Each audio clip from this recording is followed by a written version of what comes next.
কিন্তু রবিবারের ফাইনালে ভারতের জয় এবং রোহিতের নিজের ব্যাটিং পারফরম্যান্স গোটা হিসেবটাই বদলে দিয়েছে। ম্যাচ শেষে সাংবাদিক বৈঠকে রোহিত সাফ জানিয়ে গেলেন এখনই ওয়ানডে থেকে অবসর নিচ্ছেন না তিনি। রোহিতের কথায় এখনই ভবিষ্যৎ নিয়ে কোনো রকম চিন্তাভাবনা নেই, যেমন চলছে তেমনই চলবে।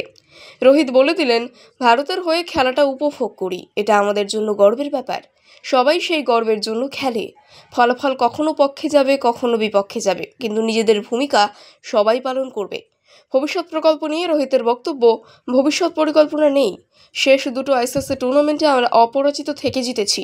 2023 বিশ্বকাপেও 9টা ম্যাচ জিতেছিলাম। খেলা শেষ না হওয়া পর্যন্ত ছাড়া হবে না। রোহিতের পাশাপাশি রবীন্দ্র জাদেজার অবসর নিয়েও একটা জল্পনা ছিল, তবে তিনিও এখনই ওয়ানডে ফরম্যাট খেলা ছাড়ছেন না।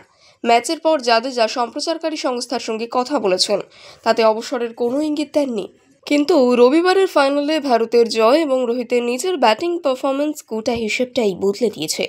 ম্যাচ শেষে সাংবাদিক বৈঠকে রোহিত সাফ জানিয়ে গেলেন এখনই ওয়ানডে থেকে অবসর নিচ্ছেন না তিনি। রোহিতের কথায় এখনই ভবিষ্যৎ নিয়ে কোনো রকম চিন্তাভাবনা নেই, যেমন চলছে তেমনই চলবে। রোহিত বলে দিলেন, ভারতের হয়ে খেলাটা উপভোগ করি, এটা আমাদের জন্য গর্বের ব্যাপার। সবাই সেই গর্বের জন্য খেলে। ফলাফল কখনো পক্ষে যাবে, কখনো বিপক্ষে যাবে, কিন্তু নিজেদের ভূমিকা সবাই পালন করবে। ভবিষ্যৎ প্রকল্প নিয়ে রোহিতের বক্তব্য, ভবিষ্যৎ পরিকল্পনা নেই। শেষ দুটো আইসিসি টুর্নামেন্টে আমরা অপরাজিত থেকে জিতেছি। 2023 বিশ্বকাপেও 9টা ম্যাচ জিতেছিলাম। খেলা শেষ না হওয়া পর্যন্ত ছাড়া হবে না। রোহিতের পাশাপাশি রবীন্দ্র জাদেজার অবসর নিয়েও একটা জল্পনা ছিল, তবে তিনিও এখনই ওয়ানডে ফরম্যাট খেলা ছাড়ছেন না। ম্যাচের পর জাদেজা সম্প্রচারকারী সংস্থার সঙ্গে কথা বলেছেন, তাতে অবসরের কোনো ইঙ্গিত দেননি। কিন্তু রবিবারের ফাইনালে ভারতের জয় এবং রোহিতের নিজের ব্যাটিং পারফরম্যান্স গোটা হিসেবটাই বদলে দিয়েছে। ম্যাচ শেষে সাংবাদিক বৈঠকে রোহিত সাফ জানিয়ে গেলেন এখনই ওয়ানডে থেকে অবসর নিচ্ছেন না তিনি।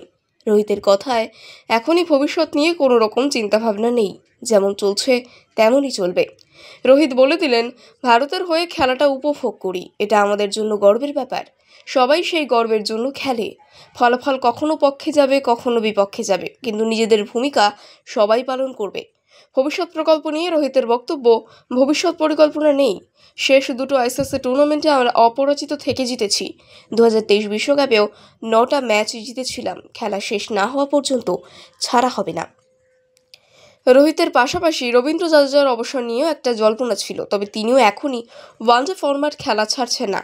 ম্যাচের পর জাদেজা সম্প্রচারকারী সংস্থার সঙ্গে কথা বলেছেন, তাতে অবসরের কোনো ইঙ্গিত দেননি। কিন্তু রবিবারের ফাইনালে ভারতের জয় এবং রোহিতের নিজের ব্যাটিং পারফরম্যান্স গোটা হিসেবটাই বদলে দিয়েছে। ম্যাচ শেষে সাংবাদিক বৈঠকে রোহিত সাফ জানিয়ে গেলেন এখনই ওয়ানডে থেকে অবসর নিচ্ছেন না তিনি। রোহিতের কথায় এখনই ভবিষ্যৎ নিয়ে কোনো রকম চিন্তাভাবনা নেই, যেমন চলছে তেমনই চলবে। কিন্তু রবিবারের ফাইনালে ভারতের জয় এবং রোহিতের নিজের ব্যাটিং পারফরম্যান্স গোটা হিসেবটাই বদলে দিয়েছে। ম্যাচ শেষে সাংবাদিক বৈঠকে রোহিত সাফ জানিয়ে গেলেন এখনই ওয়ানডে থেকে অবসর নিচ্ছেন না তিনি। রোহিতের কথায় এখনই ভবিষ্যৎ নিয়ে কোনো রকম চিন্তাভাবনা নেই, যেমন চলছে তেমনই চলবে। রোহিত বলে দিলেন, ভারতের হয়ে খেলাটা উপভোগ করি, এটা আমাদের জন্য গর্বের ব্যাপার। সবাই সেই গর্বের জন্য খেলে। ফলাফল কখনো পক্ষে যাবে, কখনো বিপক্ষে যাবে, কিন্তু নিজেদের ভূমিকা সবাই পালন করবে। ভবিষ্যৎ প্রকল্প নিয়ে রোহিতের বক্তব্য, ভবিষ্যৎ পরিকল্পনা নেই। শেষ দুটো আইসিসি টুর্নামেন্টে আমরা অপরাজিত থেকে জিতেছি। 2023 বিশ্বকাপেও 9টা ম্যাচ জিতেছিলাম। খেলা শেষ না হওয়া পর্যন্ত ছাড়া হবে না। রোহিতের পাশাপাশি রবীন্দ্র জাদেজার অবসর নিয়েও একটা জল্পনা ছিল, তবে তিনিও এখনই ওয়ানডে ফরম্যাট খেলা ছাড়ছেন না। ম্যাচের পর জাদেজা সম্প্রচারকারী সংস্থার সঙ্গে কথা বলেছেন, তাতে অবসরের কোনো ইঙ্গিত দেননি।